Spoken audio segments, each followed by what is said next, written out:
ਅੱਛਾ, ਥੋੜ੍ਹੀ ਜੀ ਗੱਲ ਸਿਨੇਮਾ ਦੇ ਹਿਸਾਬ ਨਾਲ ਅਗਰ ਅਸੀਂ ਕਰੀਏ ਪਾਰਟੀਸ਼ਨ ਦੇ ਉੱਤੇ। ਮੈਂ ਪਿਛਲੇ ਦਿਨੀ ਕੁਝ ਕੰਮ ਕਰ ਰਿਹਾ ਸੀ ਦੂਸਰੀ ਜੰਗ ਅਜ਼ੀਮ ਦੇ ਉੱਤੇ। ਦੂਸਰੀ ਜੰਗ ਅਜ਼ੀਮ 'ਚ ਸਿਨੇਮਾ ਨੇ ਬੜਾ ਕੰਮ ਕੀਤਾ। ਅਮਰੀਕਾ ਨੇ ਕੋਈ ਹਾਲੀਵੁੱਡ ਦੇ 5 ਡਾਇਰੈਕਟਰ ਭਰਤੀ ਕਰਕੇ ਉਹਨਾਂ ਦੇ ਕੋਲੋਂ ਫਿਲਮਾਂ ਬਣਵਾਈਆਂ ਅਮਰੀਕੀ ਫੌਜ ਨੇ। ਉਹਨਾਂ 'ਚ ਇੱਕ ਫਿਲਮ ਸੀਗੀ ਜੌਨ ਹਿਊਸਟਨ ਦੀ, ਤੇ ਜਿਹਦਾ ਨਾਂ ਸੀ ਲੈਟ ਦੇਅਰ ਬੀ ਲਾਈਟ। ਇਹ ਉਹਨਾਂ ਫੌਜੀਆਂ ਤੇ ਸੀਗੀ ਜਦੋਂ ਜੰਗ ਖਤਮ ਹੋ ਗਈ। ਉਹ ਫੌਜੀ ਤੁਸੀਂ ਘਰਾਂ ਨੂੰ ਭੇਜਦੇ, ਘਰਾਂ ਨੂੰ ਤਾਂ ਉਹ ਆ ਗਏ, ਲੇਕਿਨ ਅਮਰੀਕੀ ਸਿਆਣੇ ਸੀਗੇ। ਉਹਨਾਂ ਨੇ ਹਿਸਾਬ ਲਾਇਆ ਕਿ ਯਾਰ ਇਹਨਾਂ 'ਚੋਂ ਬਹੁਤ ਸਾਰੇ ਫੌਜੀ ਜਿਹੜੇ ਹੈਗੇ ਨਾ ਉਹ ਇਨਸੈਂਸਿਟਿਵ ਹੋ ਗਏ ਆ ਵਾਇਲੈਂਸ ਤੋਂ। ਉਹਨਾਂ ਲਈ ਬੰਦਾ ਫੜਕਾਣਾ ਕੋਈ ਗੱਲ ਨਹੀਂ ਰਿਹਾ, ਉਹਦਾ ਪਾਰਾ ਜਿਹੜਾ ਹੈਗਾ ਮਿੰਟ ਵਿੱਚ ਹੀ ਚੜ੍ਹ ਜਾਂਦਾ। ਤੇ ਫਿਰ ਕੀ ਕਰੀਏ? ਉਹਨਾਂ ਨੇ ਫਿਰ ਉਹਨਾਂ ਫੌਜੀਆਂ ਨੂੰ ਦੁਬਾਰਾ ਹਸਪੀਟਲ 'ਚ ਭੇਜਿਆ ਤਾਂ ਕਿ ਉਹਨਾਂ ਦੀ ਜਿਹੜੀ ਹੈਗੀ ਆ ਨਫਸਿਆਤੀ ਟਰੀਟਮੈਂਟ ਕੀਤੀ ਜਾਵੇ। ਨਫਸਿਆਤੀ ਟਰੀਟਮੈਂਟ ਕਰਨ ਦੇ ਬਾਅਦ ਉਹਨਾਂ ਨੂੰ ਬਾਹਰ ਕੱਢਿਆ ਜਾਵੇ। ਉਹਨਾਂ ਨੇ ਉਹ ਬਾਬੇ ਨੂੰ ਕਿਹਾ ਕਿ ਯਾਰ ਤੂੰ ਇਹ ਡਾਕੂਮੈਂਟਰੀ ਬਣਾ ਲਾ। ਡਾਕੂਮੈਂਟਰੀ ਬਣਾ ਲਈ। ਉਹ ਪਹਿਲਾ ਜਿਸ ਟਾਈਮ ਡਾਕੂਮੈਂਟਰੀ ਦਾ ਸ਼ੋਅ ਉਹਨੇ ਆਪਣੇ ਦੋਸਤਾਂ ਲਈ ਅਰੇਂਜ ਕੀਤਾ ਤੇ ਉੱਥੇ ਅਮਰੀਕੀ ਮਿਲਟਰੀ ਪੁਲਿਸ ਦੇ ਬੰਦੇ ਆਏ। ਉਹਨਾਂ ਨੇ ਫਿਲਮ ਦੇ ਰੋਲ ਕੱਛੇ ਮਾਰੇ ਤੇ ਤੁਰ ਪਏ। ਉਹਨੇ ਕਿਹਾ ਵੀ ਇਹ ਕੀ? ਕਹਿੰਦਾ ਯਾਰ ਇਹ ਸਾਡੀ ਮਲਕੀਅਤ ਆ, ਪੈਂਟਾਗਨ ਨੇ ਪੈਸਾ ਲਾਇਆ ਵਾ ਤੇ ਤੂੰ ਕਿਵੇਂ ਦਿਖਾ ਸਕਦਾ?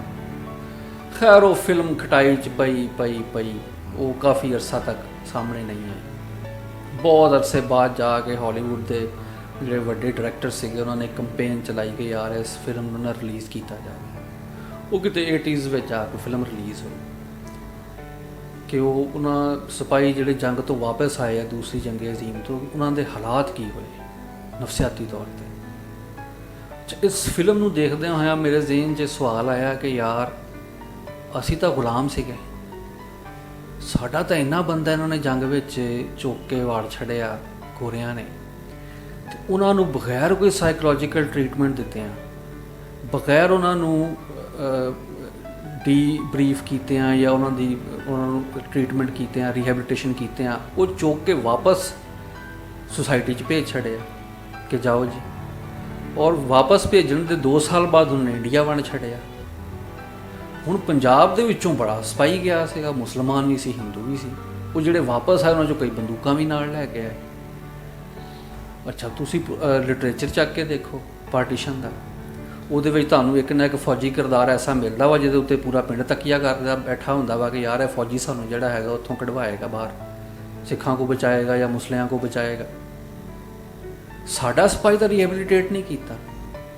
ਤੇ ਜਿਹੜਾ ਪਾਰਟੀਸ਼ਨ ਦੇ ਵਿੱਚ ਜਿਹੜਾ ਦੂਜੀ ਜੰਗ ਅਜ਼ੀਮ ਤੋਂ ਵਾਪਸ ਸਿਪਾਹੀ ਆਇਆ ਸੀਗਾ, ਉਹਨੇ ਉਸ ਤਸ਼ੱਦਦ ਦੇ ਵਿੱਚ ਕਿੰਨਾ ਕਿਰਦਾਰ ਅਦਾ ਕੀਤਾ ਹੋਣਾ, ਔਰ ਉਹਨੇ ਉਸ ਤਸ਼ੱਦਦ ਨੂੰ ਕਿੰਨੀ ਖਵਾ ਦਿੱਤਾ ਹੋਣਾ ਵਾ।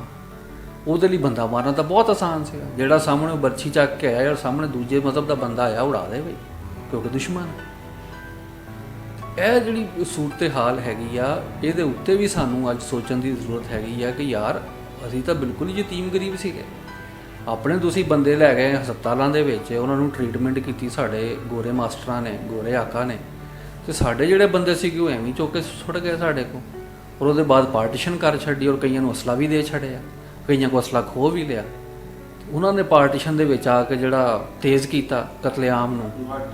ਔਰ ਇਹ ਬੜਾ ਵੱਡਾ ਸਵਾਲ ਆ ਸਾਡੇ ਸੂਝਵਾਨਾਂ ਵਾਸਤੇ, ਇਹਨਾਂ ਪੈਮਾਨਿਆਂ ਉੱਤੇ ਕੰਮ ਕਰਨ ਵਾਸਤੇ।